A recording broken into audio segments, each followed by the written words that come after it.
The rain hammered the windshield with the kind of fury that made highways disappear into sheets of gray. Natalie Ashford gripped the steering wheel tighter, her knuckles bone-white against the leather eyes darting between the road and the rear-view mirror where headlights had been following her for the past 12 miles. 17 years old, and she'd driven this route 100 times, but tonight the familiar felt foreign, every shadow, a threat, every turn, a potential trap. The Lexus shuddered.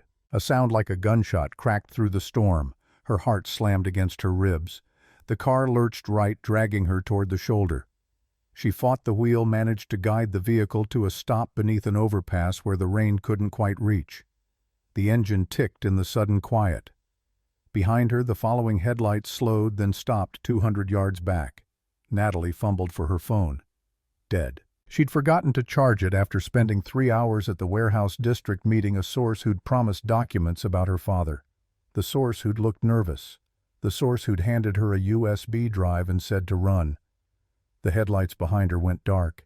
She reached for the door handle, every muscle in her body screaming to flee into the rain to find somewhere with people and light and safety. But the rational part of her brain, the part that sounded like her father before the shooting, whispered that running on foot in a storm was how people disappeared, how they became statistics.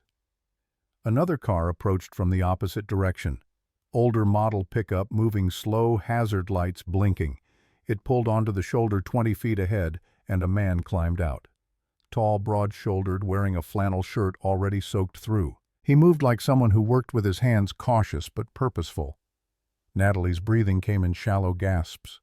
Her fingers found the knife in her purse, a small blade her father had given her years ago, before everything changed. The man approached her window, kept his distance, held up both hands where she could see them. "You okay in there? Looks like you caught a flat." His voice carried through the glass, rough but not unkind. Natalie cracked the window an inch, rain immediately finding the gap. "I'm fine. Someone's coming for me." A lie. Nobody was coming. Nobody even knew where she was. The man glanced at the dark sedan still sitting motionless down the road, then back at her. "That's someone." Natalie's throat tightened. She shook her head. The stranger studied the situation for a moment, rain streaming down his face, then nodded once. "I'm Garrett. I own a garage about 15 miles from here. If you want, I can change that tire, get you back on the road. Or I can wait with you until whoever you're expecting shows up. Your call." Something in his tone, the matter-of-fact delivery without pressure, made Natalie's grip on the knife loosen. She'd spent years learning to read people, a survival skill her mother had taught her through bitter experience. This man wasn't performing concern, he was simply stating facts. "The tire's really flat." Garrett moved to the rear of her car, crouched down despite the downpour. "Shredded. You hit something sharp, tore through the sidewall. This wasn't gradual." Natalie watched him in the side mirror, watched how he kept his movements slow and visible. The sedan behind her remained dark and still. Would you mind changing it? I'd pay you." Garrett was already moving toward his truck. "Let me grab my jack." He worked efficiently in the rain, setting up the equipment with the ease of someone who'd done this 1,000 times. Natalie stayed in the car but rolled the window down further, needing to fill the silence with something other than the sound of her own racing heart. "Do you always stop for strangers?" Garrett didn't look up from loosening the lug nuts. "My father taught me something when I was about 10 years old. We were driving to a fishing spot past a car broken down on the side of the road. He pulled over without a word, helped them get sorted. Took maybe 20 minutes. When we got back in the truck, I asked him why he did it. He said a man stands where he's needed, helps when he can. No reason required, no payment expected. That's how you live, right?" The words settled over Natalie like a blanket, warm despite the cold rain. "That's a good father." Garrett's hands paused for just a moment. "He was. Died 3 years back. Heart attack, quick and clean. The way he would have wanted it." Natalie watched him work this stranger, fixing her car in a storm, because his dead father had taught him that helping people was just what you did. Behind them, the dark sedan's engine turned over, headlights flaring to life. Natalie's pulse spiked. Garrett heard it too. He stood slowly, tire iron still in his hand, positioned himself between her car and the approaching vehicle. The sedan crept forward, slowed as it passed. Tinted windows revealed nothing. Then it accelerated, disappearing into the storm. Garrett returned to the tire without comment, finished the job in silence. When he was done, he tapped on her window. "You're good to go? Keep it under 50 until you can get a proper tire. This spare won't hold up to highway speed." Natalie found her voice. "Thank you, really." "Can I at least give you something for your time?" Garrett shook his head, already gathering his equipment. "Like I said, no payment needed. But if you want to do something useful, get that tire fixed at a real shop. Don't trust the spare for more than necessary." He walked back to his truck, and Natalie realized she was crying without quite knowing when it had started. She wiped her face, started her engine, pulled carefully back onto the road. In her rearview mirror, she watched the pickup follow at a respectful distance until she reached the city limits. Then it turned off toward a different part of town. Natalie drove home thinking about fathers and strangers and the kind of man who stopped in a storm because someone needed help. Garrett Sullivan woke to his son's weight on the edge of the bed, small hands shaking his shoulder. Dad, wake up. We're going to be late for school." Morning light filtered through thin curtains. Garrett checked the clock, 6:45. Wyatt was right. He swung his legs out of bed, knees protesting. 42 years old, and his body cataloged every hard job he'd ever done, every hour spent bent under a hood or flat on a creeper board. "All right, buddy, give me 5 minutes. You eat breakfast yet?" Wyatt shook his head. Dark hair sticking up in all directions, brown eyes serious in a way that made Garrett's chest ache. 9 years old, going on 40, that's what Sarah used to say. Their son had her eyes, her thoughtful way of looking at the world, her ability to see past surfaces. Garrett pulled on work pants, a clean shirt that only had one small oil stain near the collar.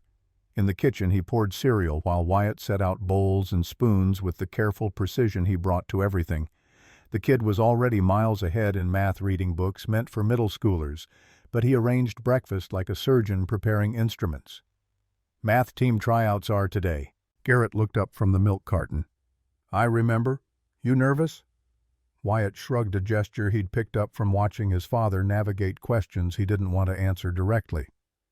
"Mrs. Henderson says there are only 6 spots. 12 kids are trying out." Garrett sat down across from his son, waited until those serious eyes met his. "You know what your mom used to tell me when I had a big job I wasn't sure about?"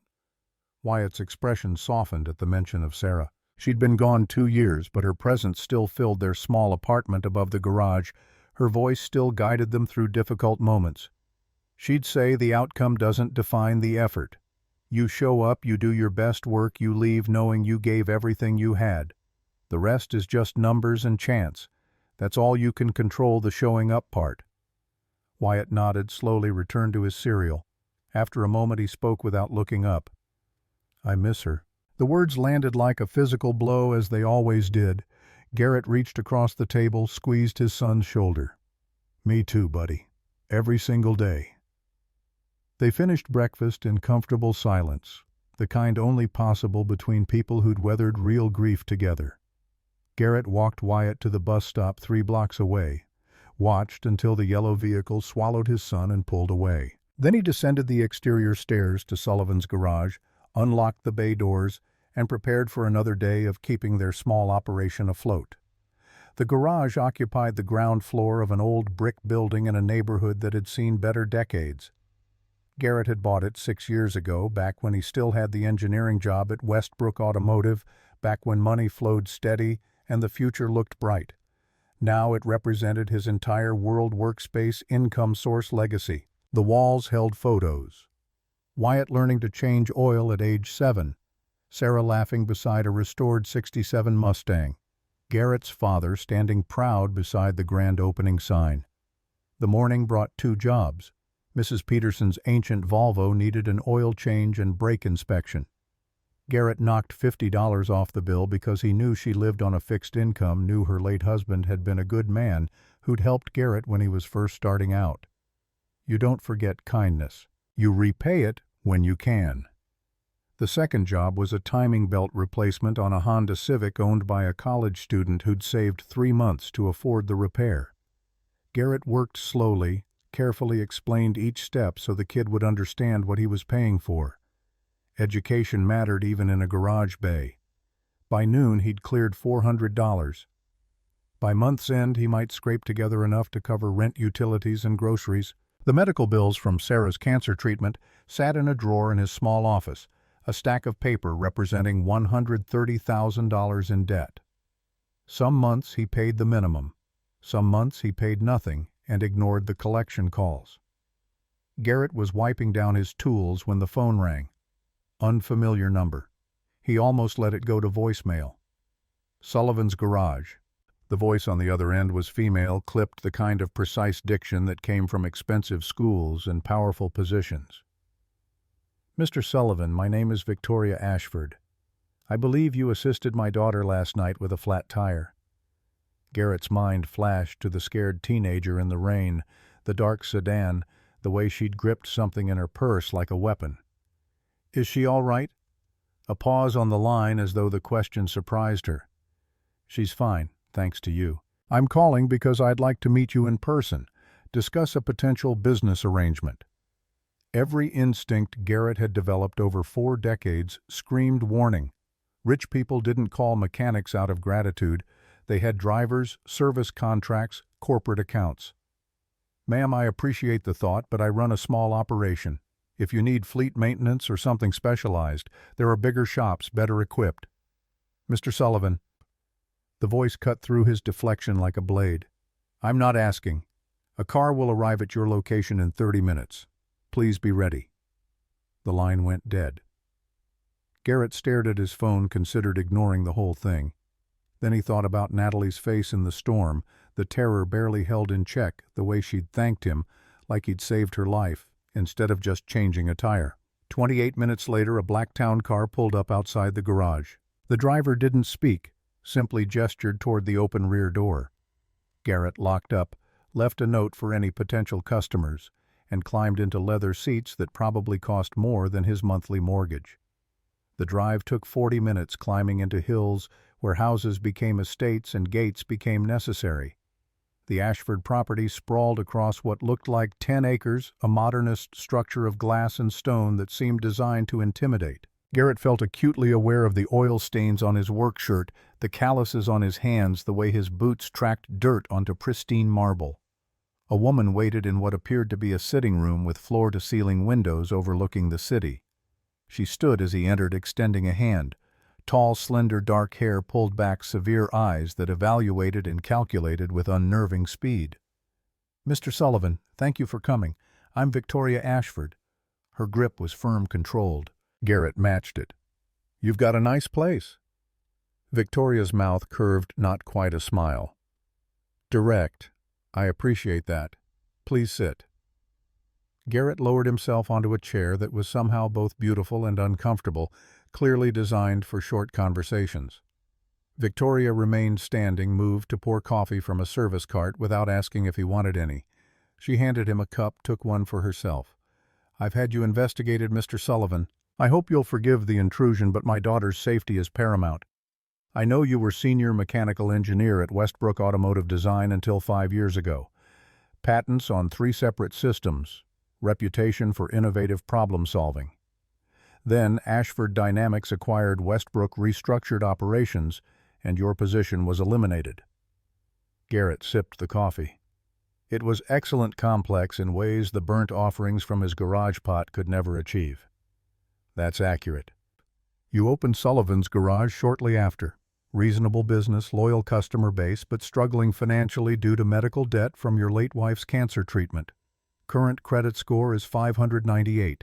Monthly income approximately 40% below your pre-layoff salary. Heat crept up Garrett's neck. Having his life laid out like a balance sheet, having his failures enumerated by a woman in a house worth more than he'd earn in 10 lifetimes, triggered something defensive. Is there a point to this, Mrs. Ashford? Miss Ashford, I'm divorced. She set down her cup, studied him with renewed interest. And yes, there's a point. I want to hire you. Exclusive service contract for all Ashford Dynamics fleet vehicles. Personal cars, executive transportation, the works. Monthly retainer of $15,000 plus expenses. The number hit Garrett like a physical blow. $15,000 monthly would eliminate his debt in a year. Fund Wyatt's college, rebuild everything Sarah's illness had destroyed, which meant it was too good to be true. Why?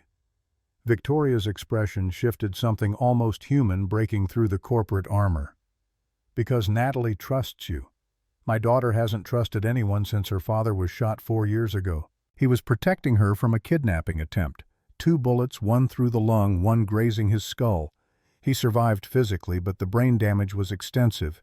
He no longer recognizes her. Doesn't remember being her father, being my husband, being anyone other than a stranger who needs round-the-clock care. Garrett's coffee turned to ash in his mouth. The scared girl in the storm suddenly made more sense. The hypervigilance, the weapon in her purse, the way she'd watched that dark sedan. I'm sorry. So am I. Victoria moved to the window, her reflection ghosting against the view. Natalie developed severe anxiety after the incident. Panic attacks, depression therapy 4 times a week. Nothing helped. Then last night she came home and told me about a man who stopped in a storm to change her tire. Who didn't ask for anything, didn't want anything, just helped, because that's what his father taught him. She turned back to face Garrett. She asked if you could teach her about cars. Basic maintenance, how things work.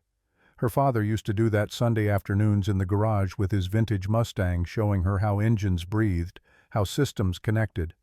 She's 17 years old, and this is the first time in 4 years she's asked for anything that wasn't medication or solitude. Understanding settled over Garrett like a weight. This wasn't about fleet maintenance or business contracts. This was a mother desperate to help her daughter heal, willing to pay whatever it took. You want me to teach Natalie about cars? I want you to give her back something she lost when her father was taken from her. And yes, I'm willing to disguise it as a corporate service contract because my daughter would refuse if she thought it was charity. Natalie has her father's pride. Garrett set down his coffee, stood to meet Victoria's eyes directly. Ms. Ashford, I appreciate what you're trying to do. I understand wanting to help your daughter, but I don't sell kindness. If Natalie wants to learn about cars, I'll teach her. I'll teach her because she needs it, because her father would have wanted someone to step up, because that's what decent people do. Not because you're paying me to pretend. Victoria's eyes widened fractionally, the first genuine surprise he'd seen from her. You're refusing. I'm refusing to be bought. The service contract, if you actually need one, we can discuss on normal business terms. But mentoring your daughter isn't something you put on a balance sheet. It's something I do or don't do based on whether it's right. Silence stretched between them, broken only by the distant sound of gardening equipment outside. Victoria studied Garrett with an intensity that made him want to fidget, but he held his ground. He'd learned long ago that some things had value beyond money. Sarah had taught him that in the terrible final months when no amount of cash could buy more time, when all they had left was honesty and presence. Victoria's expression softened almost imperceptibly. My ex-husband used to say that a person's character shows clearest when they refuse easy money. I never understood what he meant until just now. She moved to a desk in the corner, returned with a folder. Ashford Dynamics actually does need a new maintenance contractor. Our current provider charges premium rates for mediocre service. I'm offering you the contract at market rate $12,000 monthly, not $15,000. The work is legitimate, the compensation is fair. And separately, completely independently, you're welcome to teach Natalie about automotive basics if and when she asks. No payment, no obligation, just a man helping a kid who needs guidance. Garrett considered the offer, the careful separation of business from mentorship. It felt cleaner this way, more honest. I'd need to review the contract terms, understand the full scope before committing. Of course. Victoria extended the folder. Take it. Consult a lawyer if you wish. Give me an answer within 3 days. Garrett accepted the folder, hefted its weight. Real business, real opportunity, potentially real salvation for his struggling garage. But his instincts, honed through years of reading people across negotiating tables and garage bays, whispered caution. Can I ask you something, Ms. Ashford? Victoria, and yes. That kidnapping attempt 4 years ago, the official story, does it make sense to you? Something flickered across Victoria's face, gone too fast to name, but leaving an impression of doubt, of questions she'd never voiced. Why would you ask that? Because your daughter had a car following her last night. Because she was scared in a way that goes beyond normal teenage anxiety. Because nothing about this situation feels like simple concern for a troubled kid. Victoria's jaw tightened. The official story is that random criminals targeted Natalie for ransom. Julian intervened, they shot him, they fled. No arrests were ever made. But you don't believe it. I believe my ex-husband is in a care facility, unable to feed himself or remember his own daughter. I believe Natalie suffers nightmares about that day. I believe whoever did this was never caught. Her voice hardened. What I believe about the specifics doesn't change the facts on the ground. Garrett recognized the deflection the way she'd answered without answering. He'd done the same thing 1,000 times when people asked how Sarah had died, when they wanted details he couldn't bear to relive. I'll review the contract. Give you an answer by Friday. The driver appeared as though summoned telepathically. Garrett followed him back through the house, struck again by how much wealth lived in these walls, while his own son wore second-hand clothes and ate watered-down milk to stretch the grocery budget. Victoria's voice stopped him at the door. Mr. Sullivan Garrett, thank you for helping Natalie last night. Thank you for being the kind of man who stops in a storm. Garrett nodded once, stepped out into afternoon sun that felt harsh after the climate-controlled perfection inside. The drive back to his garage gave him time to think, to process. $12,000 monthly meant stability. It meant Wyatt could go to any college he wanted. It meant medical debt vanishing instead of crushing him slowly. It also meant entanglement with people who operated on levels of wealth and power where normal rules bent. Where kidnappings happened and daughters carried weapons and mothers hired mechanics for reasons that didn't quite add up.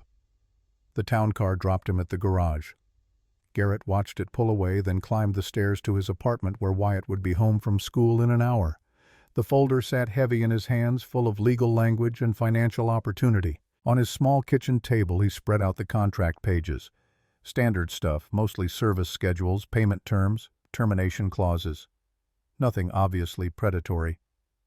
He was 3 pages in when his phone buzzed with a text from an unknown number. Thank you for yesterday. Mom told me about the contract. I know she's worried about me. I really would like to learn about cars again if you're willing to teach. Not because of money or contracts, just because my dad used to, and I miss it. Natalie Garrett stared at the message, imagining the courage it took for a traumatized 17-year-old to reach out to a stranger. He typed a response. Come by the garage Saturday morning. Bring work gloves if you have them. We'll start with oil changes and work up from there. The response came quickly. Thank you. Wyatt's voice echoed up the stairwell. Dad, I made the team second alternate, but Mrs. Henderson says that's really good for a 4th grader. Garrett smiled, shoved the phone in his pocket, went to meet his son. Some decisions were easy, celebrating victories, showing pride, being present. Other decisions required time and thought, and maybe a conversation with someone who'd seen more of the world's darkness than a mechanic from a struggling neighborhood. That evening, after Wyatt was asleep, Garrett drove across town to a diner that never closed and never changed. Ray Cooper sat in his back booth where he'd sat every Thursday night for 30 years, working through a crossword puzzle and nursing coffee that had gone cold an hour ago. Ray looked up as Garrett slid into the opposite bench, weathered face creasing into a smile. 65 years old, retired from the police force after taking a bullet that shattered his knee. Ray moved slower now, but saw clearer than most people half his age. Garrett Sullivan, twice in 1 week. Must be something serious. They'd met at Sarah's funeral, Ray offering quiet condolences and a phone number, saying sometimes a man needed someone to talk to who wasn't family, wasn't part of the grief. That night had turned into weekly coffee, which had turned into a friendship Garrett valued more than he could articulate. Got a situation. Need perspective. Ray flagged down. The waitress ordered coffee for both of them. Talk to me. Garrett laid out the story, the girl in the storm, Victoria's offer, the kidnapping history, the sense that something lurked beneath the surface. Ray listened without interrupting, the way he'd learned in 30 years of taking witness statements and reading crime scenes. When Garrett finished, Ray leaned back, studied his friend. You think this Ashford woman is lying? I think she's not telling me everything. Which isn't the same thing, but it matters. You're right, it does. Ray sipped his fresh coffee, grimaced. I remember the Julian Ashford shooting. Made the news for about a week, then disappeared when no arrests came. Rich people, random crime, no leads. Case went cold fast. Does that strike you as strange? Everything about that case struck me as strange. High-profile CEO gets shot protecting his daughter. Investigation yields nothing. Either the criminals were extremely professional or someone wanted the investigation to stop. Garrett's stomach tightened. You think it was inside work? I think when you have that kind of money and power, enemies multiply. Could be corporate espionage, could be business rivals, could be something else entirely. Ray met Garrett's eyes.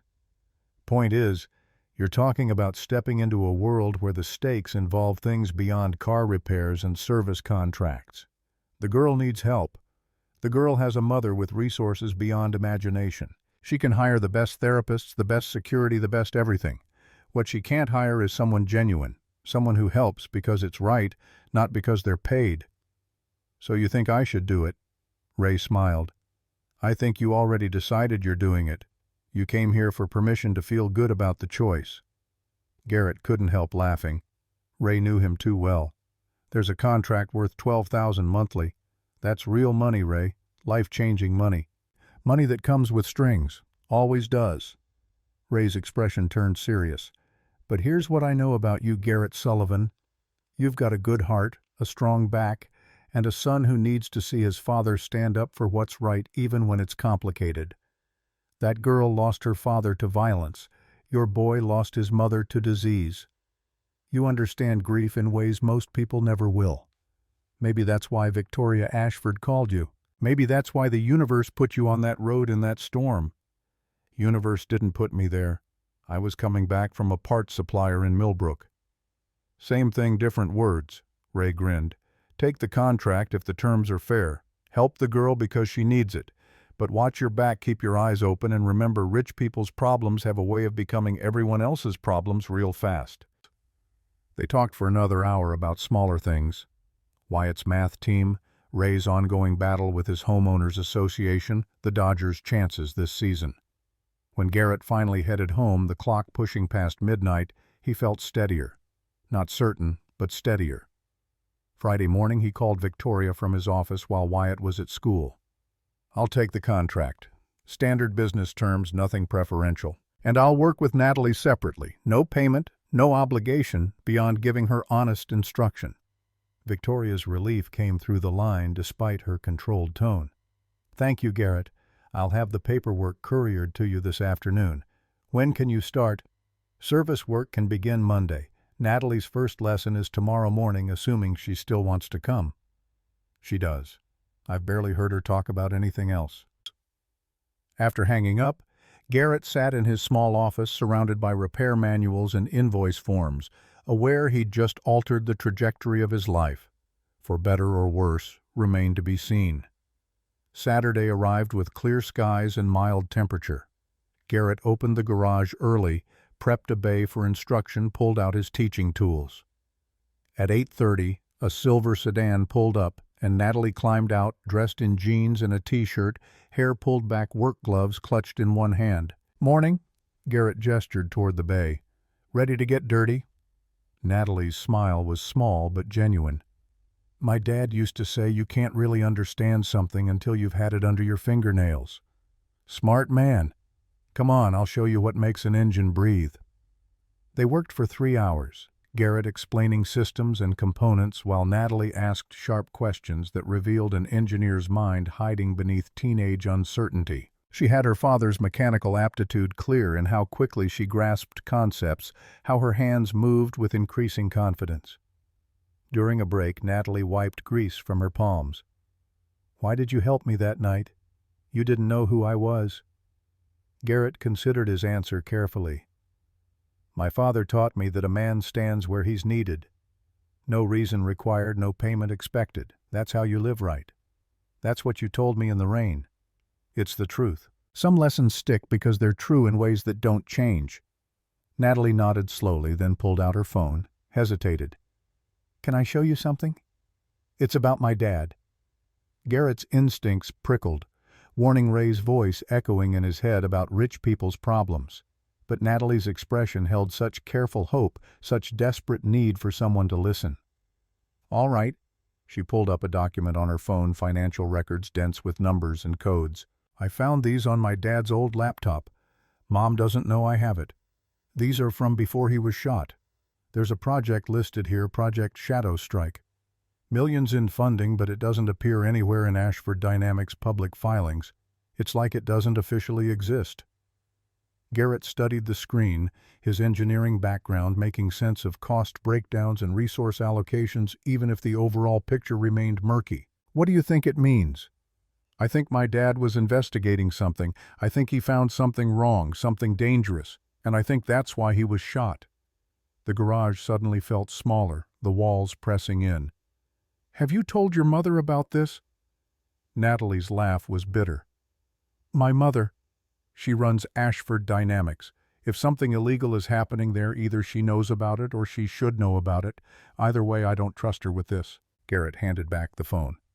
"Natalie, if your father was investigating something that got him shot, then you digging into it now puts you in the same danger. You understand that, right?" "I have to know the truth. He can't tell me. He can't tell anyone. Someone has to find out what really happened." "Someone, yes, but maybe not you. You're 17. You've got a whole life ahead. Don't throw it away chasing answers that might get you killed." Natalie's eyes hardened, aging her beyond her years. "I'm already in danger. That car following me wasn't coincidence. I've been followed 3 times this month. Someone knows I'm looking, knows I'm asking questions. Pretending to be safe doesn't make me safe. Finding the truth might." Garrett wanted to argue, wanted to shut this down before it spiraled. But the determination in Natalie's face reminded him of Sarah in her final months, insisting on truth over comfortable lies, on reality over fantasy. You couldn't talk someone out of that kind of resolve. You could only help them navigate it or watch them go forward alone. If you're going to do this, you do it smart. No amateur detective work, no confronting suspects, no risks that aren't absolutely necessary. You understand? Natalie nodded, relief washing across her features. "Does this mean you'll help me?" "It means I'll think about it. And if I help, it's on my terms, with precautions in place. Your safety matters more than answers." A shadow fell across the garage entrance. Garrett looked up to see a man in an expensive suit, silver hair, immaculate smile practiced. "Am I interrupting?" Natalie's whole body went rigid. Garrett stepped slightly forward, positioning himself between the stranger and his student. "Can I help you?" The man's smile widened. "Preston Harlow. I'm CFO of Ashford Dynamics. Victoria mentioned we'd contracted with your garage for fleet maintenance. Thought I'd stop by, introduce myself, see the operation."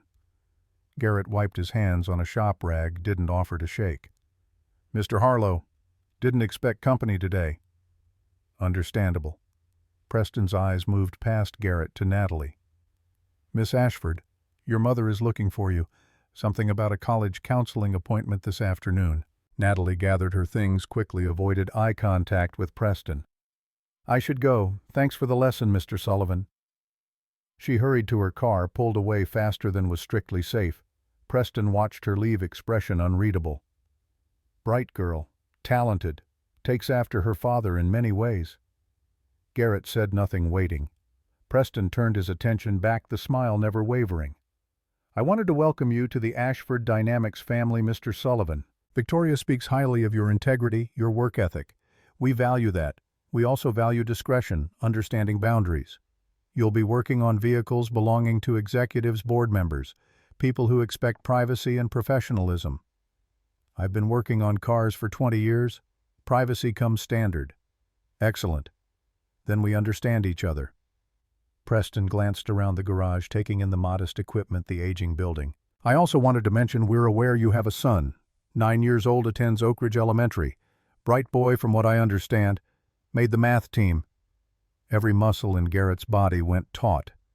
The message couldn't be clearer if Preston had shouted it. "That's correct. Children are precious, worth protecting." Preston's smile gained an edge. "I'm sure you agree that keeping them safe means making smart choices about what risks we expose ourselves to." What complications we invite into our lives." Garrett held the man's eyes, refused to look away or show fear despite the ice forming in his gut. "I always put my son first. That won't change." "Good. We're aligned then." Preston moved toward the garage exit, paused at the threshold. "Enjoy your weekend, Mr. Sullivan. I'm sure we'll speak again soon."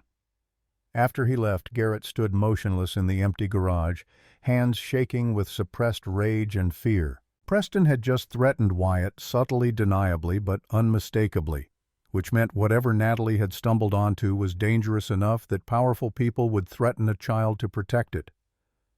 Garrett locked the garage, climbed the stairs to his apartment, and called Ray. "I need to know everything you can find out about the Julian Ashford shooting. Official reports, unofficial rumors, whatever exists." Ray's voice sharpened. "What happened?" "Someone just threatened my son to keep me from asking questions." Which means Natalie was right. Her father didn't get shot by random criminals. Someone wanted him silenced. And whoever that someone is, they're still operating, still dangerous, still willing to hurt people to keep secrets buried. "Garrett, maybe you should walk away from this. Take Wyatt, leave town for a while until things settle. Running doesn't make problems disappear, Ray. You taught me that. It just means they catch you unprepared." Silence on the line, then Ray sighed. "All right. Give me 48 hours. I'll reach out to old contacts, see what I can shake loose. But Garrett, you need to tell Victoria Ashford what her CFO just did. She has a right to know someone in her organization is threatening civilians." "I will. After we have more information. Right now it's just veiled words and implications. I need something concrete." After hanging up, Garrett stood at his window watching Wyatt play basketball with neighborhood kids in the parking lot below. His son laughed at something one of the other boys said, the sound carrying up through the glass like a promise Garrett had made to Sarah and himself. Keep this child safe, give him a good life, raise him to be better than the world sometimes allowed. That promise now meant stepping into darkness, confronting powerful people who played by rules Garrett didn't fully understand. It meant risking everything he'd built to protect a girl he barely knew and expose truths that someone had killed to hide. But it also meant standing up when standing up mattered. It meant being the kind of man his father had taught him to be, the kind of man Sarah had loved, the kind of man Wyatt needed to see. Garrett turned from the window, sat down at his kitchen table, and began making notes. Everything Natalie had shown him, everything Preston had implied, every detail that might matter when the shadows finally came fully into light.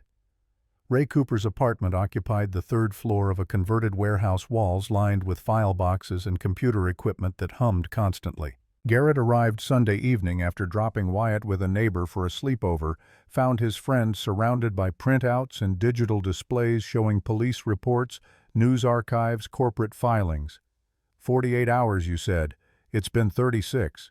Ray gestured at the chaos. Some things can't wait for deadlines. Sit down. You need to see this. Garrett pulled up a chair, accepted the coffee Ray offered, despite knowing it would taste like burnt motor oil. Ray did many things well. Coffee wasn't one of them. Julian Ashford's shooting happened 4 years ago outside a private music academy where Natalie took piano lessons. Official report says 2 masked assailants attempted to force Natalie into a van. Julian intervened, took 2 bullets. Assailants fled in a stolen vehicle, later found torched in an industrial park. No physical evidence recovered. No witnesses besides Natalie, who was too traumatized to provide useful details. Case remains open but inactive. Ray tapped a photograph on the screen showing the crime scene. Garrett studied the image, upscale neighborhood, tree-lined street, security cameras on every building. All those cameras and no useful footage. That's where it gets interesting. According to the incident report, every camera within 3 blocks experienced technical malfunctions approximately 15 minutes before the shooting. All came back online 20 minutes after. Too coordinated to be coincidence, not sophisticated enough to be government-level work. Professional criminals, or people with access to professional resources. Now look at this. Ray pulled up financial records, highlighted sections glowing on the monitor. Julian Ashford was CFO of Ashford Dynamics from company founding until his divorce from Victoria 8 years ago. After the split, he maintained consulting privileges supposedly for financial system transition. But 3 months before the shooting, his network access logs show unusual activity. He was running queries on classified projects, pulling data on expenditures that didn't match public reports. Garrett leaned forward, pulse quickening. He was investigating internal fraud. That's my read. And here's the kicker: 2 weeks before he got shot, Julian filed paperwork to establish a safety deposit box at Granite Security Vault downtown. High-end facility, the kind where celebrities and CEOs store things they can't risk losing. Box registered under a shell company, but I traced the ownership through 3 layers. It's his. You think he put evidence in there? I think a man who knows he's onto something dangerous takes precautions. Julian was ex-military intelligence before he went corporate. He understood operational security.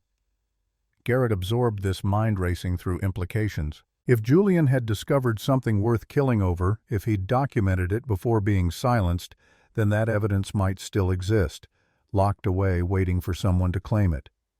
Can we access the box? Ray's expression turned grim. Not legally. We'd need death certificate or power of attorney. Julian isn't dead, and Victoria probably doesn't know the box exists. Even if she did, shell company ownership means she has no legal claim. So the evidence sits there useless. Unless someone with proper credentials retrieves it.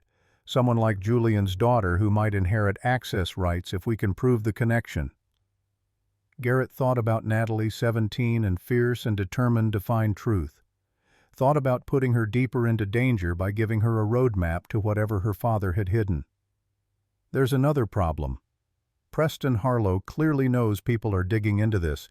He threatened my son. If we start making moves toward that safety deposit box, whoever's watching will escalate. Ray pulled up another document. Preston Harlow, Stanford MBA McKinsey consultant for 6 years, joined Ashford Dynamics as VP Finance 12 years ago, promoted to CFO when Julian divorced Victoria. Exemplary record, respected in industry circles, sits on 2 nonprofit boards. On paper, he's clean. And off paper? Off paper, I found 3 complaints filed with the SEC about Ashford Dynamics' aerospace division in the past 5 years. All dismissed for lack of evidence. All alleged irregular accounting practices and classified projects with funding sources that didn't match stated purposes. Preston's signature appears on all the questioned expenditure authorizations. Garrett stood paced to the window overlooking the industrial district below. Lights flickered in warehouses and workshops where people built things, fixed things, created value through honest labor. The world Ray was describing operated in shadows where billion-dollar companies hid illegal projects and CFOs threatened children. What's Project Shadow Strike? Ray's eyebrows rose. Where did you hear that name? Natalie showed me financial records. Shadow Strike was listed as a development initiative with massive funding but no public documentation. Ray's fingers flew across his keyboard, pulling up classified filing records. I couldn't find much. Military-grade encryption protects most references, but based on expenditure patterns and resource allocation, it appears to be weapons development, specifically electromagnetic pulse technology designed for precision targeting. EMP weapons aren't exactly new. Precision EMP weapons are. Traditional electromagnetic pulse devices are area effect indiscriminate. They knock out everything electronic within range. But a targeted system that could disable specific infrastructure while leaving surrounding technology functional, that's next level. That's worth billions to the right buyers. Garrett's stomach turned. Buyers like who? Like anyone fighting wars where destroying physical infrastructure is politically problematic. Military contractors who want surgical strikes instead of carpet bombing, private security firms operating in hostile territories, or worse, hostile governments looking to cripple enemy capabilities without triggering full-scale retaliation. The scope of it crashed over Garrett like a wave. This wasn't corporate fraud or simple embezzlement. This was potentially treasonous weapons development technology that could change how wars were fought, sold to buyers who shouldn't have access. If Julian discovered this, if he tried to expose it, they'd kill him, or try to. Shooting him in front of his daughter sends a message: we can reach you anywhere, hurt anyone you love. Make it look like random violence. The brain damage might have been intentional, leaving him alive, but unable to testify, unable to communicate what he knew. Garrett felt rage building, the cold kind that sharpened focus instead of clouding it. A man had been destroyed for trying to do the right thing. His daughter lived in fear and grief, and the people responsible continued operating, continued profiting, continued threatening anyone who got close to the truth. "I need to talk to Victoria." Ray's expression turned cautious. "You sure that's smart? If Preston's running Shadow Strike, he's doing it either with her knowledge or behind her back. Either way, approaching her could tip your hand. She hired me because I'm honest, because I don't play games or operate from hidden agendas. If I start keeping secrets, I become part of the problem. Or you become the next target." Garrett met his friend's eyes. "I'm already a target. Preston made that clear when he mentioned Wyatt. The question isn't whether I'm in danger. The question is whether I handle it by running or by standing up." Ray sighed, the sound carrying 3 decades of police work and hard lessons. "All right, but you meet her somewhere neutral, somewhere public. You don't go to her house or office where Preston might have surveillance, and you bring protection." He pulled open a desk drawer, removed a compact pistol. "I know you don't like guns, but circumstances have changed." Garrett stared at the weapon. Sarah had hated firearms, refused to have them in the house, even when the cancer made her vulnerable. He'd honored that, maintained that boundary even after her death. But she'd also taught him that principles without pragmatism led to unnecessary casualties. "Just for the meeting, then it goes back." Ray handed over the pistol and a concealed holster. "Call me after. If I don't hear from you within 2 hours, I'm bringing every cop I still have connections with down on Ashford Dynamics." Garrett reached Victoria through the private number she'd provided for contract questions. Her response came within minutes. "Garrett, is everything all right with the service work? I need to meet with you, not about cars, about your ex-husband and why he was really shot." The silence lasted 3 heartbeats. "Where?" "Lincoln Park South entrance tomorrow at 9 a.m. Come alone. No assistance, no security, no one who reports back to your board." "This is serious. This is life and death. Yours, mine, and Natalie's." Victoria's breath caught audibly. "I'll be there." Garrett spent the rest of Sunday evening going through mechanical routines, inventory check, tool maintenance, paperwork, filing. Tasks that required attention but not deep thought, allowing his mind to process and plan. He picked up Wyatt from the sleepover at 8, got his son settled with homework, tried to act normal despite the weight pressing down on his chest. "Dad, you okay? You seem weird." Wyatt's perception remained uncomfortably sharp. Garrett sat on the edge of his son's bed. "Got some complicated work stuff. Nothing for you to worry about, but it's taking up space in my head." "Is it the fancy car lady? Where'd you hear about her?" Wyatt shrugged. "Mrs. Patterson mentioned you got a big contract with some company. Said maybe we'd finally get cable again." Garrett felt the familiar ache of knowing his son tracked their financial struggles even when Garrett tried to shield him. Maybe. But buddy, money isn't what makes things good or bad. It's how we earn it, what we're willing to do for it, that matters. Your mom and I never had much, but we had enough because we did honest work and treated people right." Wyatt nodded seriously. "Is someone asking you to do dishonest work?" "No. Someone's asking me to help find the truth about something bad that happened. But finding truth can be dangerous sometimes." "Are you going to do it anyway?" The question hit Garrett square in the heart. This was the moment, the teaching moment Sarah would have recognized. What a father does shapes what a son becomes. What principles a man defends when the cost is high determine whether those principles mean anything at all.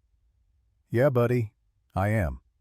Because when you know something wrong happened, when you have the ability to help make it right, walking away makes you part of the wrong. That's not who we are." Wyatt considered this with the gravity of a much older person. "I think Mom would say you're doing the right thing." Garrett's throat tightened. "I think she would too." He kissed his son's forehead, turned off the light, stood in the doorway for a long moment, watching Wyatt settle into sleep. Then he returned to the kitchen table where Ray's files lay spread like evidence at a crime scene. He read until past midnight, absorbing details, building understanding, preparing for tomorrow's confrontation. Morning arrived cold and overcast. Garrett dropped Wyatt at school, drove to Lincoln Park, arrived 20 minutes early. The south entrance saw minimal foot traffic this time of day, dog walkers and joggers, mostly people focused on their own routines. He chose a bench with clear sight lines in 3 directions back against a tree for the 4th. Ray's pistol pressed against his ribs, uncomfortable and reassuring in equal measure. Victoria appeared at 9, exactly dressed in dark jeans and a simple jacket, hair loose instead of pulled back. She looked younger this way, more human, less like the corporate titan who'd intimidated him in her glass palace. She spotted Garrett, approached with measured steps. "Thank you for coming." She sat at the opposite end of the bench, left space between them. "You mentioned Julian. What do you know about his shooting that I don't?" Garrett pulled out his phone, opened the files Ray had sent. "Your ex-husband was investigating Project Shadow Strike before he was shot. Financial irregularities in Ashford Dynamics Aerospace Division, millions in unauthorized expenditures, development of weapons technology outside proper regulatory channels. He knew someone was using your company to build and sell illegal military hardware." Victoria's face went pale. "That's impossible. Everything we develop goes through Compliance Review Board approval, government oversight. Unless someone with CFO-level access creates shadow accounting, hides projects within legitimate budgets, falsifies authorization signatures. Someone like Preston Harlow. Preston has been with Ashford Dynamics for 12 years. He's been systematically using your company as cover for weapons development since taking over as CFO. Julian discovered it, tried to stop it, got shot for his trouble. Preston made it look like a random kidnapping attempt, left Julian alive but brain damaged so he couldn't testify. And now he's still running Shadow Strike, still selling to unauthorized buyers, still willing to hurt anyone who gets too close to the truth." Victoria stood abruptly, paced away from the bench, turned back. "If what you're saying is true, if Preston has been operating illegal projects under Ashford Dynamics' umbrella, I'm legally liable. The company could face criminal charges, civil suits, complete collapse. Everything I built would. Everything you built has already been compromised.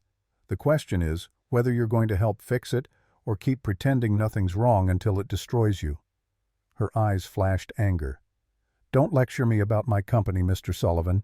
I've sacrificed everything for Ashford Dynamics. My marriage, my relationship with my daughter, every personal priority subordinated to building something that matters. I know what's at stake. Do you, because your daughter is being followed, your CFO threatened my son. People are getting hurt right now today because someone is protecting Shadow Strike, and the longer we wait, the more people will be in danger." Victoria sank back onto the bench, shoulders curving inward. "What evidence do you have besides financial records that could be explained away as accounting errors?" Julian established a safety deposit box 2 weeks before the shooting. High-security facility registered through a shell company. Ray Cooper, former detective, now private investigator, traced ownership back to your ex-husband. Whatever Julian found, whatever proof he gathered, it's likely in that box. Can we access it? Not without proper credentials. But Natalie might have legal standing if we can prove the connection." Victoria's head snapped up. "Absolutely not. You are not dragging my daughter deeper into this. She's been through enough. She's already in this. She found the financial records on Julian's old laptop, started asking questions, caught someone's attention. That's why she's being followed. That's why she came to me, because she doesn't trust you, thinks you might be involved." The words landed like physical blows. Victoria flinched, pain raw across her features. "She thinks I'm part of this, that I would—" "You chose the company over her father. You chose board meetings over family dinners. From Natalie's perspective, corporate success matters more to you than people. So yeah, she wonders if you knew about Shadow Strike if you looked the other way for profit." "I didn't know. I swear to you I had no idea Preston was doing this." Garrett studied her face, looking for tells, for cracks in the facade. He saw only genuine shock and mounting horror. "I believe you, but belief isn't evidence.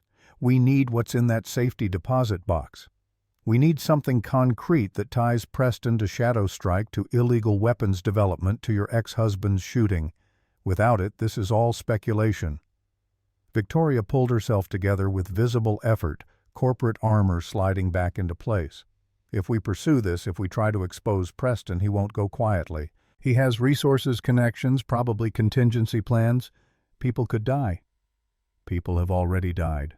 Or worse, Julian's alive but might as well be dead for all he can contribute to his daughter's life. You want to honor what you built. You start by cleaning out the rot that's infected it. She met his eyes, something shifting in her expression. Recognition, maybe, or respect. Why are you doing this? You could walk away, take Wyatt somewhere safe, let the powerful people destroy each other without involving yourself. Because walking away means Preston wins, means Julian's sacrifice was for nothing, means Natalie lives in fear, wondering if her father's shooting will ever make sense. Garrett leaned forward. And because my wife spent her last months teaching me that doing what's right matters more than doing what's easy. Some lessons you don't forget. Some debts you pay forward. Silence settled between them, broken only by distant traffic and bird calls. When Victoria spoke again, her voice carried a quality Garrett hadn't heard before: vulnerability beneath the steel. Julian and I met in graduate school, MIT engineering program. He was brilliant, funny, relentlessly optimistic about technology's potential to improve lives. We built Ashford Dynamics together, equal partners, shared vision. Then success came and we started pulling in different directions. He wanted slower growth, careful expansion, maintaining ethical standards even if it meant losing competitive advantage. I wanted to dominate our sector, scale rapidly, grab market share while the window was open. She stared at her hands. The divorce was my fault. I prioritized board meetings over Natalie's recitals, investor calls over family dinners. Julian begged me to slow down, remember what mattered. I told him he was being naive, that real power required real sacrifice. By the time I understood what I'd sacrificed, he was gone. Took Natalie every other week, treated me like a business associate instead of someone he'd loved. And then he got shot. And then he got shot. Victoria's voice broke slightly. I thought maybe it was punishment.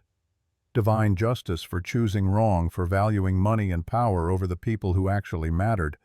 Natalie blamed me, still blames me. She's not wrong to.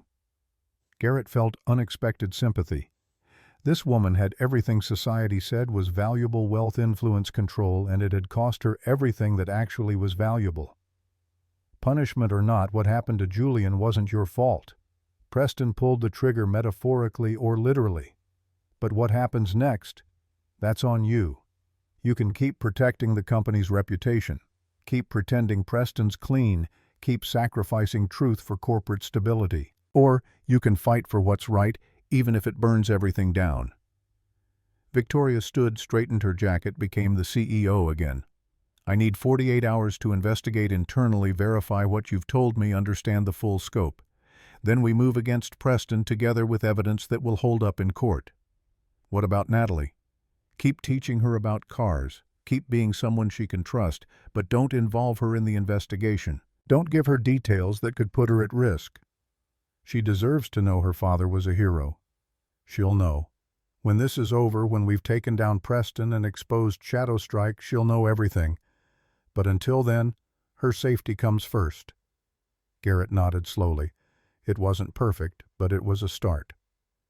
Victoria turned to leave, paused. Preston threatened your son. That means he knows you're a threat. You need protection, somewhere safe to stay until this resolves. I'm not running. Wyatt and I stay home, live our lives. We start hiding, we give Preston more power than he deserves. Stubborn. Practical. Fear is a weapon. I won't hand it to him. Victoria's expression softened into something almost like a smile. Julian would have said something similar. He believed standing your ground mattered more than strategic retreat. After she left, Garrett sat on the bench processing the conversation. 48 hours meant 2 days of exposure, 2 days of Preston potentially making moves, 2 days of risk for everyone involved. But rushing in without proper evidence meant failure, meant Preston walking away clean while they all burned. His phone buzzed. Ray. How'd it go? She's in. Needs 2 days to verify internally, then we move. Can you trust her for 2 days? Garrett considered the question honestly. She wants her daughter back.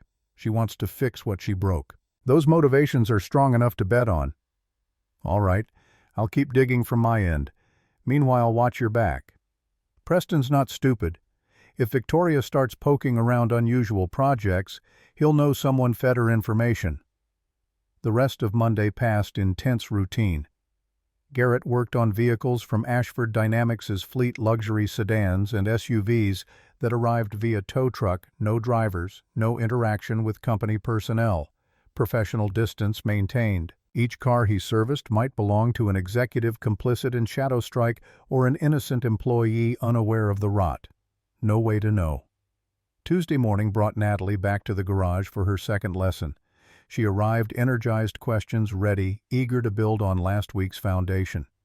Garrett guided her through brake system basics, let her remove and inspect pads, explained hydraulics and friction coefficients. She absorbed everything, hands growing confident with tools. During a break, she broached the subject he'd been dreading. "Have you thought about what I showed you? The Project Shadow Strike files." Garrett chose his words carefully. "I've looked into it.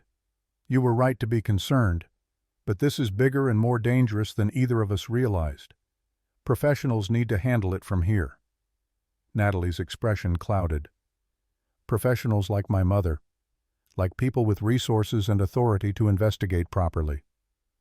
"You told her." "You told my mother about the files." No point denying it. "I did, because she needs to know what's happening in her own company, and because she's the only person with enough power to do something about it." Natalie stood abruptly, hurt and betrayal warring across her face. "I trusted you. I showed you something I haven't shown anyone, and you went straight to the person I trust least. Your mother loves you. Everything she's doing to protect you. She has a funny way of showing it. 14-hour workdays, business trips that last week's board meetings that matter more than birthdays. That's not love. That's prioritization, and I've never been the priority." The pain in her voice cut deep. Garrett recognized it, the same ache Wyatt carried when other kids' mothers showed up at school events, when other families had two parents to share the load. Sometimes love looks like absence because the person loving you is trying to build something that will protect you long term. Your mother thinks corporate success equals security for you. She's wrong, but the intention comes from wanting you safe and provided for. My dad provided safety. He showed up, paid attention, cared about what mattered to me. Then he tried to do the right thing and got destroyed for it.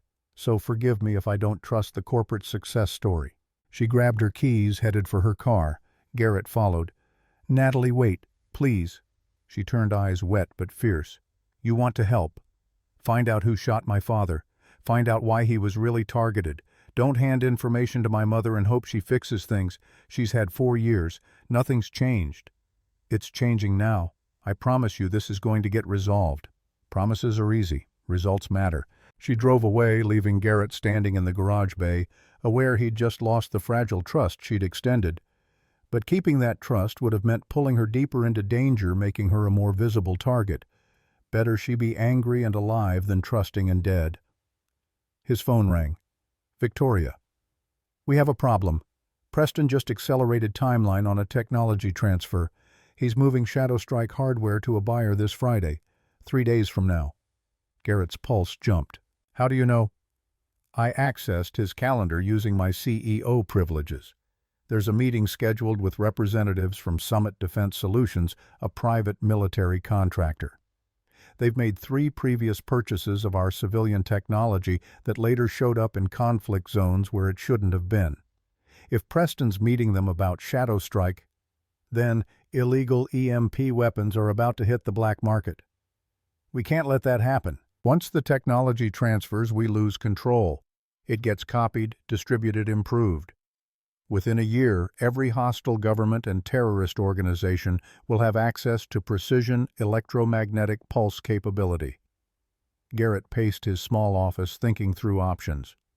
"Can you cancel the meeting?" "Not without tipping Preston off that I'm investigating. He scheduled it through his personal calendar, not company channels. I only found it because I've been monitoring his digital footprint. Then we need evidence before Friday. Something concrete we can take to federal authorities." "I've been thinking about that. Julian's safety deposit box. If we can access it, if it contains what we think it does, Natalie would need to retrieve it. She's the only one with potential legal standing. Victoria was quiet for a moment. I hate putting her at risk. She's already at risk. But this gives her risk, meaning makes her part of the solution instead of just a potential victim. How do we prove her connection to the shell company Julian used? Garrett thought back to Ray's research. The shell company, what was it called? Nightingale Holdings. Why? Nightingale was Sarah's favorite bird. She used to sit outside our apartment watching them at dawn, said they represented hope and new beginnings. Understanding clicked. Julian probably used something meaningful to Natalie. Pet name, inside joke, something that would prove familial connection if she could explain the significance. Victoria's breath caught. When Natalie was 4, Julian started calling her his little songbird. She had this beautiful voice, would sing constantly. He registered Nightingale Holdings 2 weeks before the shooting. If we can prove the emotional connection, demonstrate that only someone close to Julian would know to use that specific reference, then Natalie has legal standing to access whatever he left behind. They strategized for another 10 minutes, building a plan. Victoria would work her contacts at Granite Security Vault, establish the connection between Nightingale Holdings and Julian, prepare the ground. Garrett would approach Natalie, explain the situation, get her buy-in. Friday morning, they'd retrieve the contents, bring everything to federal authorities, stop the technology transfer before it happened. Simple on paper. Complicated by the fact that Preston Harlow controlled significant resources and had already demonstrated willingness to kill. Garrett called Natalie that evening. "I need to explain something. Can we meet?" Her voice came cold through the phone. "I'm busy. It's about your father, about what he left for you to find." Silence then. "Tomorrow, same place as before, 9 a.m. She hung up before he could respond. Wednesday morning found Garrett back at Lincoln Park, this time with documents Ray had prepared showing the Nightingale Holdings connection. Natalie arrived on time, arms crossed, defensive posture, screaming distrust. Garrett didn't waste time with pleasantries. "Your father used to call you his songbird when you were little, before everything went wrong. That name meant something to both of you." Natalie's defensive stance wavered. "How do you know that?" "Because 2 weeks before he was shot, Julian registered a shell company called Nightingale Holdings, used it to establish a safety deposit box at Granite Security Vault. Whatever evidence he gathered about Shadow Strike, whatever proof he collected before they destroyed him, he left it there, for you to find." Understanding dawned across her face, followed by fresh pain. He knew. He knew they were going to come for him. He knew he was dealing with dangerous people. He prepared accordingly. Left you a roadmap if you knew where to look. Natalie stared at the documents Garrett offered, hands shaking slightly. "How do we get into the box?" "Your mother has been working her connections at the vault. If you can demonstrate knowledge of the Songbird nickname, prove it's something only Julian's daughter would know, they'll grant access." Friday morning, 9 a.m., we retrieved the contents. Friday is 3 days away. Friday is also when Preston transfers Shadow Strike technology to a private military contractor. We expose him before that happens, or illegal weapons flood the black market. Natalie's jaw set in determination eerily similar to her mother's. "I'll be there, but I want my mother present when we open the box. If there's information about her company, about what's been happening behind her back, she needs to see it directly." "She'll be there. This is important to her too." "Is it, or is she just protecting corporate interests?" Garrett met her eyes steadily. "Your mother chose wrong in the past, prioritized business over family success, over relationships. She knows it. She carries that guilt every day. But people aren't defined by their mistakes. They're defined by what they do after recognizing they were wrong. Victoria is trying to make this right. Give her the chance." Natalie looked away, blinking hard. "My dad used to say everyone deserves a second chance. That redemption requires believing people can change." "Smart man. Let's prove him right." The next 2 days crawled by in anxious waiting. Garrett maintained routine garage work time with Wyatt surface-level normalcy while tension coiled tighter.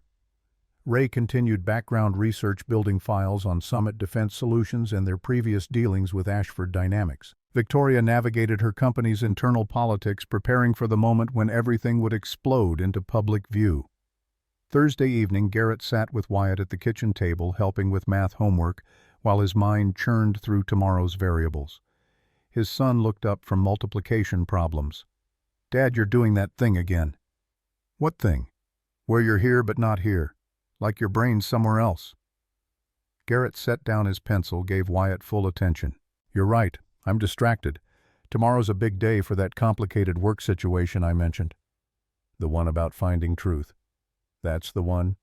Wyatt studied his father with those two old eyes. "Are you scared?" Honesty mattered more than false comfort. "A little. When you know something important needs doing, when you understand the risks but move forward anyway, that's scary. But being scared doesn't mean being wrong. Mom was scared a lot, near the end. But she was still brave." The observation, delivered so matter-of-factly, nearly broke Garrett's composure. "Your mom was the bravest person I've ever known. She taught me that courage isn't the absence of fear. It's doing what needs doing despite the fear." Wyatt nodded seriously. "Then you're being brave too. That's good." They finished homework together, shared a simple dinner, fell into evening routine. But when Wyatt was finally asleep, Garrett stood at the window overlooking the street, watching shadows and wondering if Preston had surveillance on his building, if tomorrow's confrontation was anticipated, if he was walking into a trap designed by people who killed for profit. Ray's pistol sat on the kitchen table where Garrett had placed it after the Lincoln Park meeting. He'd promised to return it but kept finding reasons to delay. Tomorrow he'd need it. Tomorrow everything would come to a head. Julian's evidence, Preston's crimes, Victoria's redemption, Natalie's truth. Tomorrow they'd discover if honest work and good intentions could stand against power and corruption, or if the world really did belong to those willing to destroy others for profit. Garrett picked up the pistol, checked the chamber out of habit despite knowing it was loaded. Ray had taught him basic firearm safety years ago during a weekend camping trip. The knowledge felt academic, then unnecessary for a mechanic who worked with engines instead of weapons. Now it felt like the difference between living and dying. He holstered the pistol, set his alarm for 6 a.m., tried to sleep. Dreams came fragmented, Sarah's face overlaid with Natalie's, Wyatt's voice asking questions he couldn't answer, Preston Harlow's smile twisting into something predatory. He woke twice from nightmares, lay staring at the ceiling until exhaustion pulled him back under. Morning arrived with gray clouds and unseasonable cold. Garrett dressed carefully, checked the pistol one last time, left a note for Wyatt with the neighbor who'd agreed to take him to school. The note was sealed, marked to be opened only if Garrett didn't return by evening. Inside was everything Wyatt needed: bank account information, contact details for Ray Cooper, the name of a lawyer who'd handle things if the worst happened. Also a letter explaining how much Garrett loved him, how proud Sarah would have been, how none of this was Wyatt's fault. Garrett prayed his son would never read it. Granite Security Vault occupied a converted bank building in the financial district fortress architecture from an era when institutions projected permanence through stone and steel. Garrett arrived at 8:45, parked 2 blocks away per Ray's instructions. Multiple exit routes mattered when dealing with people who'd already attempted murder. Victoria's sedan pulled up precisely at 8:50. She emerged wearing business attire, every inch the CEO, but her eyes carried shadows that spoke of sleepless nights and gathering dread. Natalie arrived separately in her Lexus, parked across the street, waited until her mother entered the vault before following at a distance. Inside, the lobby maintained its original grandeur: marble floors, brass fixtures, coffered ceiling that absorbed sound and created cathedral-like quiet. A receptionist behind bulletproof glass verified their appointment, buzzed them through to a consultation room where a vault manager waited. The manager, a woman in her 50s named Patricia Hensley, gestured them to leather chairs arranged around a mahogany table. "Ms. Ashford, you've claimed connection to Nightingale Holdings Box 447. Before we proceed, I need to verify your relationship to the account holder." Natalie sat straight, her hands folded to hide their trembling. "The account holder was my father, Julian Ashford. He called me his songbird when I was young. Would sing to me every night before bed, made up songs about a girl who could fly anywhere, do anything. When I got older, he explained nightingales were real birds, migratory songbirds that symbolized hope and new beginnings. He chose that name because he wanted me to know I could always start fresh, always find a new path, no matter what happened. Patricia's expression softened. Mr. Ashford left specific instructions. If anyone came claiming the box using the songbird reference, we were to ask one additional question. What was the last song he sang to you before his incident? Natalie's breath caught. Garrett watched her struggle with memory pain etched across her features. It wasn't really a song. It was humming.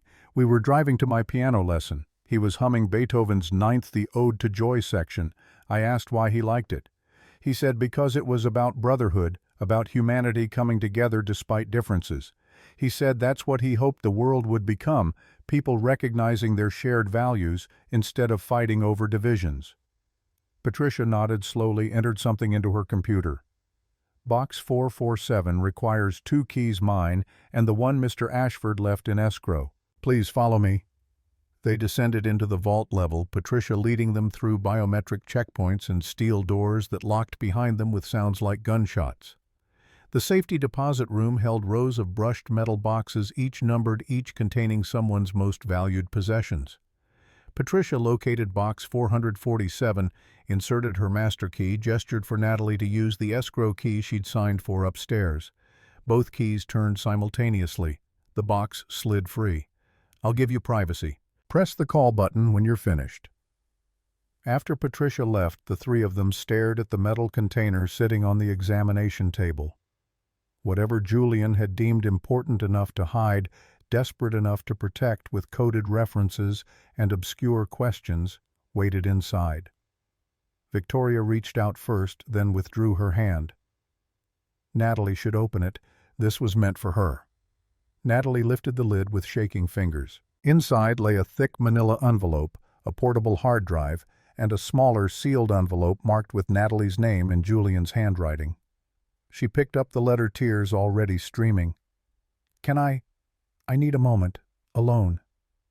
Garrett and Victoria stepped outside the examination room, stood in awkward silence while Natalie read her father's final message. Through the small window they could see her shoulders shaking, one hand pressed to her mouth. Victoria's composure cracked. 4 years. 4 years she's carried this grief, this anger, thinking I didn't care enough to find answers. And all along, you were doing what you thought protected her.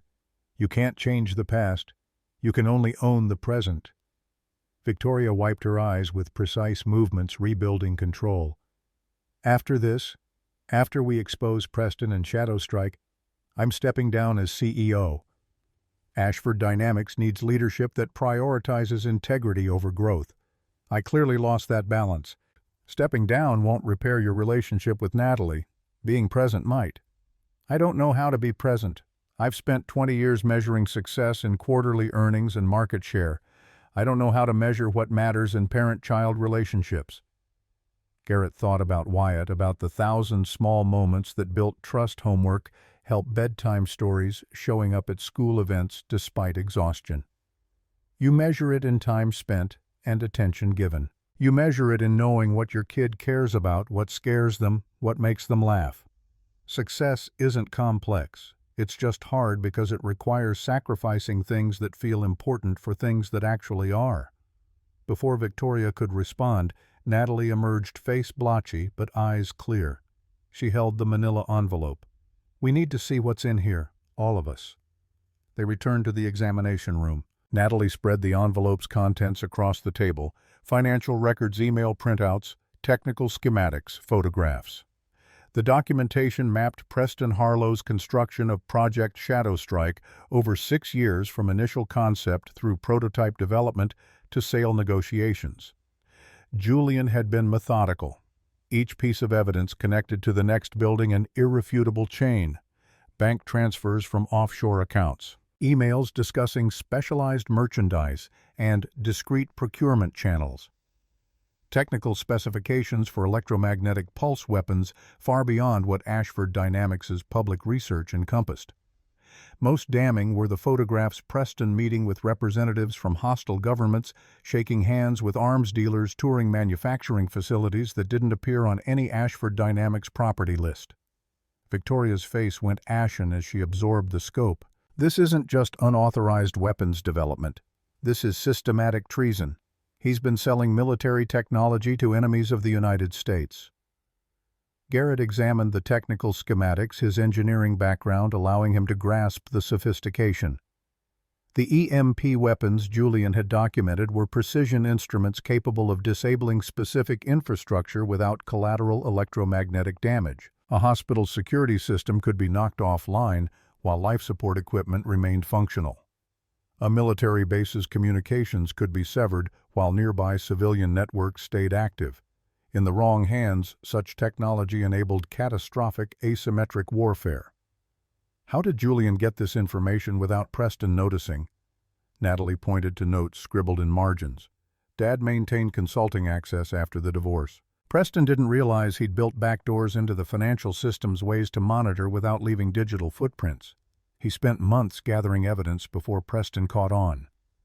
And when Preston discovered the surveillance, he arranged the shooting, made it look random, left Dad alive but unable to communicate what he'd found. Preston probably thought the evidence died with Dad's memory. Victoria gathered the documents with shaking hands. "We take this to the FBI immediately, today, before Preston completes the technology transfer." Garrett checked his watch, 9:30. Preston's meeting with Summit Defense Solutions was scheduled for 3 p.m. according to Victoria's intelligence. 5.5 hours to stop weapons technology from reaching the black market. "We need Ray. He has law enforcement contacts, knows which federal agents can be trusted to move fast." Natalie pulled out the portable hard drive. "There's more. Dad's letter mentioned this contains everything. The physical documents are just backup. Video files, audio recordings, complete financial transaction histories. He built a case that would survive any legal challenge." They packed everything carefully, called Patricia to return Box 447 to storage. As they exited the vault building, Garrett's instincts screamed warning. The street felt wrong, too quiet, too still, like the moment before violence erupts. "Something's off. We should split up, take different routes to Ray's place." Victoria nodded. "Natalie rides with me. Garrett, you take the evidence. If anything happens, you get it to federal authorities." They separated in the parking garage, Victoria and Natalie heading for the sedan, while Garrett moved toward his truck. He was 10 feet from the vehicle when 2 black SUVs blocked the exit ramps and 4 men in tactical gear emerged. Not police, not FBI. Private security, the kind corporations hired for problems that required discretion and deniability. Garrett's hand moved toward the concealed pistol, but a voice from behind stopped him. "I wouldn't. My men have clear shots on the woman and girl. You draw that weapon, they die before you clear leather." Preston Harlow stepped from behind a concrete pillar, expression calm, hands in pockets. He looked like a man attending a routine business meeting, not orchestrating a kidnapping in broad daylight. "Mr. Sullivan, I did try to warn you. Mentioned your son suggested you focus on automotive work instead of playing detective. You chose not to listen." Garrett's mind raced through options. 4 armed men with positions on Victoria and Natalie. Preston close enough that going for the pistol would end with everyone dead. The manila envelope pressed against his chest under his jacket, invisible but condemning. "Whatever you think you'll accomplish here, it ends badly for you. People know where we are. Federal investigators are already reviewing evidence." Preston's smile didn't reach his eyes.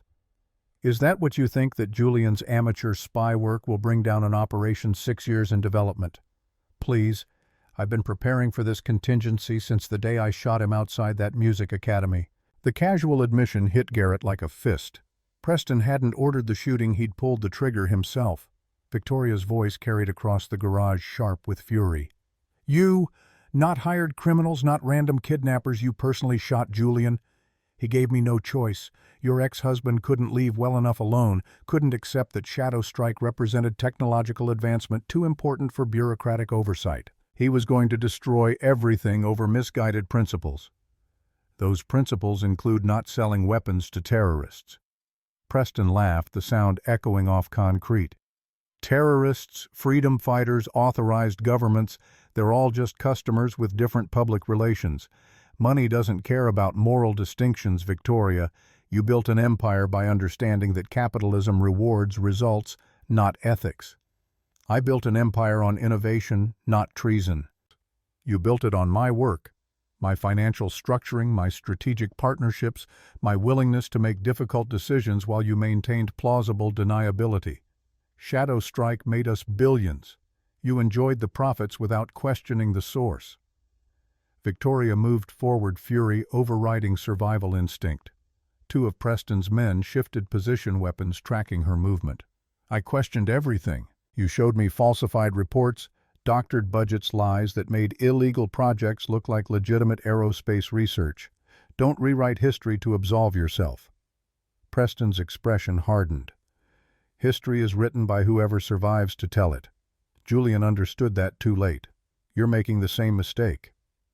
Natalie had been quiet during the exchange, but now she stepped beside her mother, chin raised in defiance that mirrored Victoria's. My father was 10 times the man you'll ever be. He stood for something beyond profit. You're just a criminal who got rich selling death. Your father was a fool who died for nothing. His evidence won't see daylight. The three of you will have an unfortunate accident, and Shadow Strike will continue making me wealthy beyond your comprehension. Garrett assessed angles, distances, possibilities. Preston stood 15 feet away. The 4 security personnel were spread across the garage in positions covering all escape routes. Going for his pistol meant starting a firefight with Natalie and Victoria in the crossfire. But surrendering meant dying on Preston's timeline instead of his own. Meant Wyatt growing up without a father, meant Julian's sacrifice, meaning nothing meant Preston winning. Preston gestured sharply. Hand over Julian's evidence, get in the van, and we'll discuss how this resolves with minimum collateral damage. You mean you'll kill us somewhere private instead of a parking garage? Details. The outcome is identical. Garrett's mind calculated in fractions of seconds. Preston had 4 armed men. Shooting would start the moment Garrett resisted. Victoria and Natalie would die in crossfire. But surrendering meant slow death instead of fast. Meant Wyatt growing up wondering why his father gave up without fighting. His hand inched toward the pistol. Preston's eyes tracked the movement. Don't be... Natalie's voice cut through clear and strong. You're wrong about one thing, Mr. Harlow. Preston turned slightly, attention divided. My father didn't die for nothing. He died knowing someone would finish what he started, knowing I'd never stop looking, knowing men like Mr. Sullivan exist, men who stand up when it costs them everything. Her words rang through the garage with absolute conviction. Not the scared teenager from the storm, but Julian Ashford's daughter, fierce and unbreakable. The distraction lasted 2 seconds, long enough for Garrett to spot Ray Cooper on the upper-level federal agents fanning out into position, long enough for hope to flare where moments before only desperation lived. Federal agents, weapons down, hands visible. Ray's voice boomed through the garage, flanked by 6 FBI agents in tactical gear. They'd come in through the pedestrian entrance, moved into position while Preston monologued. Garrett had called Ray before entering the vault, told him to bring backup if they weren't out within 90 minutes. His friend had prepared for the worst and arrived just in time. Preston's security personnel froze, caught between their employer's orders and federal authority. One made the mistake of raising his weapon toward the FBI. A precise shot from an agent's rifle shattered his kneecap. He went down screaming. The remaining 3 dropped their weapons immediately. Preston's composure finally cracked. His hand moved toward his jacket, and Garrett knew with absolute certainty what came next. Preston had a concealed weapon. He'd take hostages or die fighting rather than face trial for treason. Garrett moved without conscious thought, closing the distance, tackling Preston before the CFO could draw. They hit concrete hard, Garrett's weight driving the air from Preston's lungs. He pinned the older man's arms, felt the pistol in Preston's shoulder holster, yanked it free, and threw it across the garage. It's over. You lost. Preston bucked once, then went still. Reality finally penetrating. FBI agents swarmed, securing Preston and his security team with practiced efficiency. Ray descended from the upper level, helped Garrett to his feet. Cutting it a little close, weren't you? Timing is everything. You taught me that. Victoria and Natalie stood together. Victoria's arm around her daughter's shoulders, both shaking with post-adrenaline crash. The lead FBI agent, a woman in her 40s named Sarah Chen, approached them. "We'll need statements from all of you, and whatever evidence you recovered from the vault." Garrett handed over the manila envelope and hard drive. "Everything you need to prosecute Preston Harlow for weapons trafficking, corporate espionage, attempted murder, and about a dozen other felonies. Julian Ashford spent months building this case. He died trying to bring it to light." Agent Chen examined the documents briefly, eyes widening. "This is extensive. We'll need to verify authenticity, but if it holds up, this is the biggest weapons trafficking case in a decade." 4 hours at the FBI field office. Detailed statements walking investigators through Julian's evidence, identifying photographs, explaining financial transactions. Agent Chen confirmed the evidence was solid. Preston faced charges that would keep him in federal prison for the rest of his life. Shadow strike technology had been used in 7 countries, enabling attacks that conventional EMP weapons couldn't achieve. The death toll attributed to Preston's sales exceeded 3,000 people. Ray pulled Garrett aside as they prepared to leave. Summit Defense Solutions representatives were arrested 2 hours ago attempting to board a private jet. They had partial Shadow Strike prototypes in their luggage. Preston moved the transfer up. He knew something was coming, tried to complete the deal before getting caught. Garrett felt cold settle over him. "Which means if we'd waited even one more day, weapons would be in the wind, impossible to track or recover." Julian's timing was perfect. He knew you'd figure it out. When they finally emerged from the FBI office, evening was approaching. Garrett called the neighbor watching. Wyatt confirmed his son was safe, promised to be home within the hour. Victoria touched his arm. "Thank you for everything. You risked your life, your son's safety, to help people you barely knew." "It's what decent people do. You don't walk away from evil because fighting it is dangerous. You fight it because that's the only way to live with yourself afterward." Natalie stepped forward, hugged Garrett without warning. He returned the embrace, felt her tears soaking through his shirt. "My dad would have liked you. He believed in people like you, people who do the right thing without calculating the cost. Your dad was brave beyond measure. He knew the risks and built the case anyway. You should be proud." "I am. And I'm sorry I doubted you, doubted my mother. You were both trying to protect me while honoring what he started." Victoria joined the embrace, and for a moment the three of them stood together in the fading light, bound by survival and loss and hard-won truth. They separated slowly, returning to individual vehicles. Garrett drove home through rush-hour traffic, mind still processing the day's violence and revelation. Preston Harlow would spend the rest of his life in federal prison. Shadow strike technology would be secured and studied, its proliferation halted. Julian Ashford's sacrifice had meaning, had purpose, had changed the world in ways that would never make headlines but mattered profoundly. Wyatt waited at the apartment window, face pressed to glass. When Garrett emerged from his truck, his son flew down the stairs, crashed into him with desperate force. "Mrs. Chen said you were helping the police with something important. She said you'd be home for dinner, but I was scared anyway." Garrett held his boy close, breathed in the scent of soap and childhood innocence. "I'm home. I'm safe. Everything worked out. Did you find the truth you were looking for?" "We did.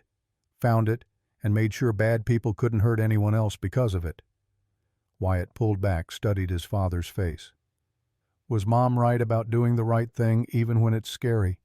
"She was right about everything that matters. Come on, let's order pizza, and you can tell me about your week." They climbed the stairs together, fell into blessed normalcy. While Wyatt described math team practice and a science project on photosynthesis, Garrett felt pieces of his world settling back into place. The fear that had gripped him for weeks loosened its hold. Preston's threat to Wyatt evaporated with federal custody. The weight of Julian's evidence no longer pressed against Garrett's conscience. He'd served his purpose. Found the truth, helped secure justice, could return to his regular life of garage work and single parenthood. The thought settled heavy in his chest, heavier than he expected. 6 months passed in measured rhythm. Garrett threw himself into Sullivan's garage with renewed energy, using the Ashford Dynamics contract to upgrade equipment and hire an assistant mechanic. The business flourished. Debt vanished. Wyatt's college fund grew steadily. Natalie visited occasionally for continued lessons, her confidence with automotive systems growing alongside something else, peace with her father's fate. She and Victoria attended therapy together, rebuilding relationship through painful honesty and shared commitment. Julian made small improvements in physical therapy, though his memory remained fragmented. Some days he recognized Natalie. Most days he smiled politely at the kind young woman who visited regularly, unaware she was the daughter he'd nearly died protecting. Victoria stepped down as CEO of Ashford Dynamics, took a board position with advisory capacity. The company weathered the scandal, restructured under leadership committed to ethical practices. Preston Harlow pleaded guilty to 47 federal charges, received 3 consecutive life sentences. And then one Thursday afternoon, Victoria appeared at the garage dressed in jeans and a simple shirt, hair loose in a way Garrett had only seen twice before. "Got a minute?" Garrett wiped his hands, gestured toward the small office. "What can I do for you?" Victoria settled into the worn chair across from his desk. "Natalie got accepted to MIT engineering program, full scholarship. She leaves in August." "That's fantastic. She'll do great there. She wanted me to tell you personally. Thinks of you as someone who helped her find herself again." "I just taught her about cars. You taught her that trustworthy people still exist, that standing up for what's right matters more than self-preservation." Victoria's eyes met his. "I'm selling the estate, buying something smaller, less isolated. There's a renovated warehouse 2 blocks from here. Ground floor would make excellent garage space." Understanding dawned slowly. "You're moving here. To this neighborhood." "I'm considering it, pending certain factors." "What factors?" Victoria stood moved to the office window overlooking the garage bay. "Whether a certain mechanic might be interested in expanding his operation, whether he'd consider a business partner who brings capital and connections but needs guidance on maintaining perspective, whether he'd be willing to tolerate that partner's presence in his life beyond professional capacity." Garrett's pulse hammered. "Victoria, I'm not asking for promises or commitments. I'm asking if you'd be open to possibility, to seeing if what we built in crisis could become something else given time and honesty. I'm 42 years old with a 9-year-old son and a business that barely broke even until 6 months ago. You're a billionaire who sits on boards and advises Fortune 500 companies. We exist in completely different worlds. Julian existed in my world. Shared my education, my professional background, my social status. We still couldn't make it work because we wanted different things from life." Victoria moved closer. "You and I want the same things: truth, integrity, family that matters more than success. Different backgrounds, shared values. I'd rather build on that foundation than social compatibility." Garrett thought about Sarah, about the life they'd planned and lost. Thought about the promise he'd made to move forward instead of living in past grief. Thought about Wyatt asking if the fancy car lady would be around, more tone carefully neutral but eyes hopeful. This would be complicated. Wyatt would need time to adjust. People would talk. Can adjust or disappear. I'm done caring what people think about my choices. Done sacrificing what matters for appearances. Victoria's voice carried absolute conviction. The question isn't whether this makes sense to observers. The question is whether you're willing to try. Garrett stood, closed the distance between them. I'm not good at romantic gestures or smooth talk. I'm a mechanic who works with his hands and comes home covered in grease most days. I've got a kid who takes up most of my time and attention. I can't offer you the lifestyle you're accustomed to. I don't want that lifestyle anymore. I want someone who shows up, who keeps promises, who understands that people matter more than profit margins. Garrett reached out, took her hand. We take this slow. Dinner, occasionally group activities with Wyatt and Natalie. We build friendship first, see if romantic feelings grow organically. Victoria smiled, the expression transforming her face. I can work with slow. Patience is easier when you know the destination matters. And if the destination changes, if we discover we work better as friends than partners, then we adjust. No one gets hurt, no promises broken. The office door opened. Wyatt stood there, backpack slung over one shoulder, eyes moving between his father and Victoria with undisguised curiosity. "Mrs. Patterson said I could walk here after school, but if you're busy—" "Not busy, come meet Ms. Ashford properly." Victoria crouched to Wyatt's eye level. "You can call me Victoria. Your father and I are going to be seeing more of each other. I hope that's all right with you." Wyatt studied her with analytical intensity. "Are you going to be his girlfriend?" "Maybe eventually. Right now we're just friends who enjoy spending time together. My friend Marcus says his dad got a girlfriend, and then she moved in and had different rules about TV and bedtime. I don't want different rules." Victoria's expression turned serious, matching Wyatt's gravity. "If I ever get to the point where I'm around enough that rules matter, your dad and I will talk to you first. Make sure everyone agrees. No surprises, no changes you didn't have input on. Does that sound fair?" Wyatt considered this, then nodded. "Okay. Can I work on the engine teardown Dad started teaching me?" "Go ahead. I'll be there in 5 minutes." After Wyatt disappeared into the garage bay, Victoria stood. He's cautious. Smart kid. He's been through loss. Doesn't trust easily anymore. Then we'll earn his trust properly. No shortcuts, no assumptions. They walked out together, found Wyatt examining the disassembled engine with focused intensity. An hour passed in comfortable collaboration. When Victoria finally prepared to leave, Wyatt surprised them both. "Are you coming to my math competition next week, Thursday at 4? Victoria glanced at Garrett, who nodded encouragement. "I'd love to come." "Okay. See you then." After she left, Wyatt helped Garrett clean up the workspace. "I like her. She doesn't talk to me like I'm a baby. She's got a daughter not much older than you. She's had practice treating kids like real people. Is she why you've been happier lately?" The observation caught Garrett off guard. "Partly, but mostly I'm happier because the complicated situation got resolved. Nobody's in danger anymore. We can just live normal lives." "Normal is good. I missed normal." That night, after Wyatt was asleep, Garrett stood at the window overlooking the street, the same window where 6 months ago he'd stood dreading Preston's threats, fearing for his son's safety. Now Preston rotted in federal prison. Shadow Strike was secured. Julian's sacrifice had meaning. Natalie was healing. Victoria was rebuilding her life with integrity instead of corporate ambition. And Garrett Sullivan had somehow found himself positioned at the start of something new, something uncertain but full of possibility. Sarah's voice echoed in memory words she'd spoken during one of their last conversations. "When I'm gone, don't stay locked in grief. Find joy again. Find connection. Find someone who sees you clearly and chooses you anyway. That's how you honor what we had by staying open to what comes next." He'd promised her he would try. Garrett pulled out his phone, looked at the photo he kept as his lock screen. Sarah and Wyatt at the lake, both grinning, sun painting everything golden. The picture still brought pain, but underneath the pain ran something else now. Gratitude. Recognition that loving deeply and losing terribly didn't diminish the value of trying again. He typed a message to Victoria. "Dinner Friday night. Nothing fancy. Just the three of us, casual, seeing how it feels." Her response arrived almost immediately.